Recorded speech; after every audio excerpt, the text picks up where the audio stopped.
projeto de lei aí que garante que ele seja candidato nas próximas eleições. Pois é, reviravolta que vai ser explicada agora, então, pelo nosso correspondente na capital federal, Igor Damasceno.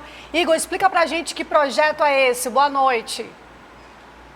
Oi, Roberta. Boa noite a você, também a Rose. Boa noite a todos que nos acompanham ao vivo aqui no nosso A Crítica Notícia. Como a gente já vem anunciando já há alguns dias, não só o Partido Liberal, mas também a ala bolsonarista no Congresso Nacional já dava como certa essa inelegibilidade do ex-presidente Jair Bolsonaro no julgamento lá no Tribunal Superior Eleitoral. Só que eles não se deram por vencido. Agora há pouco, o deputado Ubiratã Sanderson, que é do Partido Liberal, a mesma legenda do ex-presidente Jair Bolsonaro, anunciou um projeto de lei de anistia de políticos. Na prática, esse texto quer perdoar crimes políticos que foram cometidos no ano de 2022, ano esse eleitoral. E quais são esses crimes? Como, por exemplo, abuso de poder político, que é justamente a ação que foi movida pelo PT contra Bolsonaro lá na Corte Eleitoral.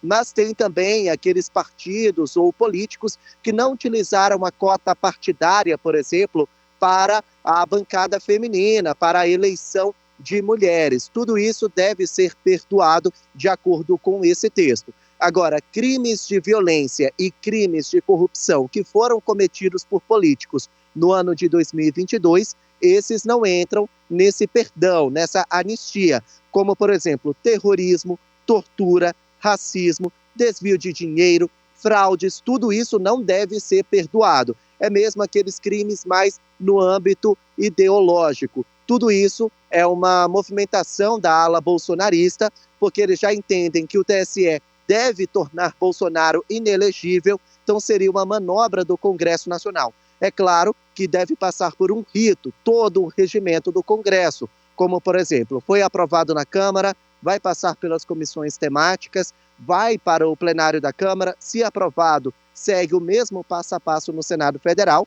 onde deve enfrentar já uma resistência maior, e depois vem aqui para o Palácio do Planalto, onde eu falo ao vivo, a resistência maior está aqui, porque o chefe do Planalto é exatamente Lula, que é opositor de Bolsonaro.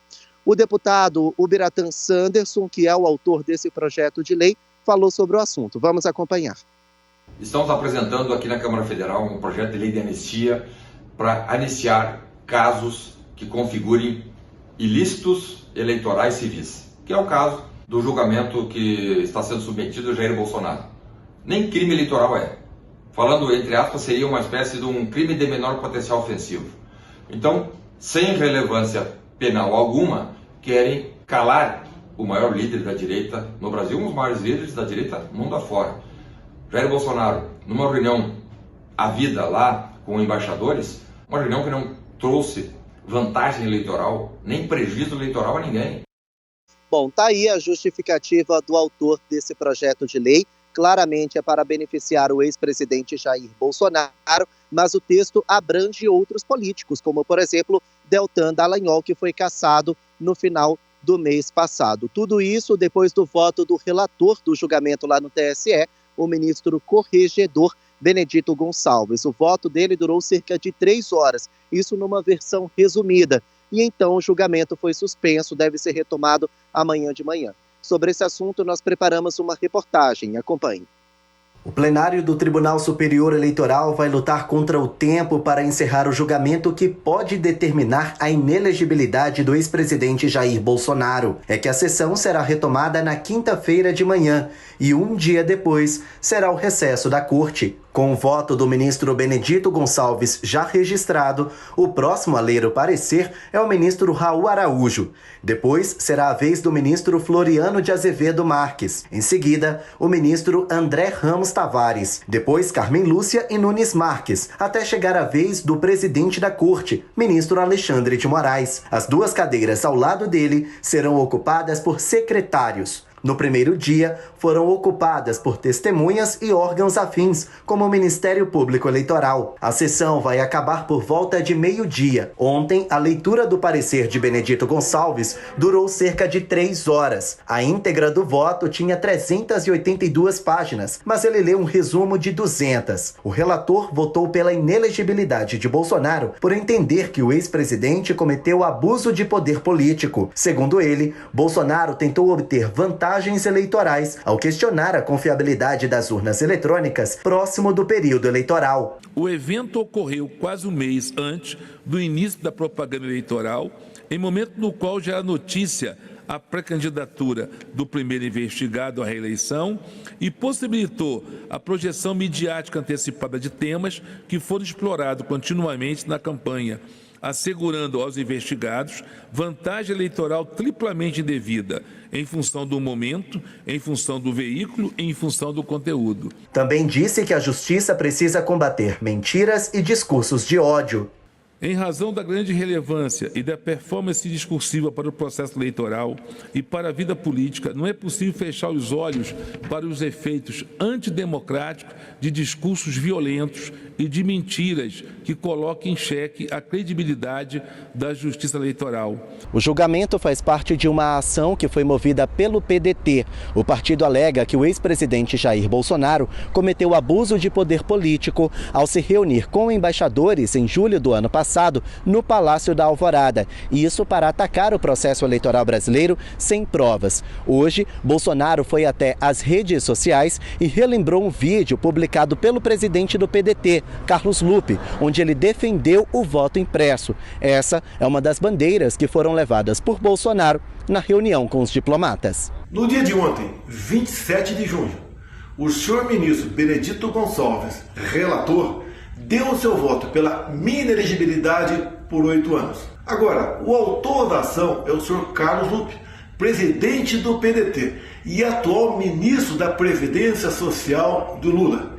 Veja o que ele disse há poucos meses sobre esse mesmo assunto. Desde o surgimento da urna eletrônica 25 anos atrás, nosso líder, nossa referência do partido, Leonel de Moura Brizola, já defendia uma coisa simples de se fazer: a impressão do voto. Outros políticos também reagiram após o voto de Benedito Gonçalves. O presidente Lula disse que o país mudou, está trocando o ódio pelo amor, os interesses pessoais pelos coletivos. A senadora Damares Alves, ex-ministra do governo Bolsonaro, também se manifestou pelas redes sociais e disse que, independente do julgamento do TSE, Bolsonaro continuará o líder maior. Bom, eu questionei o PDT a respeito dessa publicação do ex-presidente Jair Bolsonaro nas redes sociais, mas até o momento o partido não me respondeu. Só lembrando que esse vídeo publicado pelo presidente do partido, Carlos Lupe, que atualmente é ministro do presidente Lula, foi em fevereiro do ano passado, quando o PDT era o opositor do PT, ou seja, quando os dois não tinham uma aliança no governo federal. Mesmo assim, Bolsonaro se agarrou a essa narrativa para tentar se defender, uma última cartada dele ali no Tribunal Superior Eleitoral antes da votação. Para complicar a situação dele lá no TSE, o ex-ministro da Justiça de Bolsonaro, Anderson Torres, prestou depoimento e disse que a Polícia Federal, subordinada ao Ministério da Justiça, nunca encontrou uma fraude no sistema eleitoral brasileiro, contrariando, então, todas as falas do ex-presidente Jair Bolsonaro no ano passado. Muito provavelmente ele se torna inelegível amanhã. Volto com vocês no estúdio. Pois é, né, Igor? Já é completamente esperado. Você trouxe aí no início da sua participação essa possível reviravolta que pode acontecer, mas o fato é que amanhã, quando acontece esse julgamento, a gente já tem quase que o resultado pré-definido. A não ser que algum ministro peça vistas aí, há essa possibilidade, mas é muito difícil, né? A expectativa é que o resultado saia mesmo amanhã, né? Você quer ficar por dentro de tudo que acontece na nossa programação, ser avisado quando a gente postar um vídeo novo? Então se inscreve no nosso canal, não esquece de ativar o sininho e vem fazer companhia com a gente aqui.